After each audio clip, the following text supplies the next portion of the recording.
இன்றைக்கி நம்மளுடைய அறுதி ஆர்கானிக் கார்டனில் பார்த்துட்ருக்கிறது என்னென்னு பார்த்தீங்கன்னா ஒயிட் நாவல். பொதுவாக டார்க் வயலட்டில் தான் நாவல் பழம் பார்த்துருப்போம். இந்த ஒயிட் பார்க்கும்போதே எங்களுக்கு கொஞ்சம் டிஃப்ரெண்ட்டாக தான் இருந்தது. இது நாங்கள் பொள்ளாச்சி பிஎம்டி நர்சரியில் தான் வாங்கி வச்சோம். இது ஒட்டு செடிகளில் பார்த்திங்கன்னா வாங்கும்போதே பூ பிஞ்சு இதெல்லாம் இருந்துச்சு. அதனால் வாங்கி வச்ச அடுத்த வருஷத்துலேருந்தே ஈல்டிங் கொடுக்க ஆரம்பிச்சிது. இது 3வது ஈல்டிங்னு நினைக்கிறேங்க. டேஸ்ட்டு பார்த்திங்க அப்படின்னா நார்மல் நாவல் பழம் மாதிரி தான் டேஸ்ட் இருக்குது. நாங்கள் கூகுள் பண்ணி பார்த்ததில் இது கேரளாவில் ரொம்ப பாப்புலர்.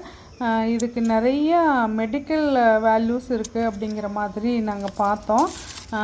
இது மாடி தோட்டங்கள்லேயும் இப்போ நிறைய இடங்கள்ல வாங்கி வச்சு வளர்க்குறாங்க. இதில் பார்த்திங்கன்னா நோய் தாக்குதலெல்லாம் பெருசாக இல்லை. டேஸ்ட்டு ரொம்ப நல்லாயிருக்கு.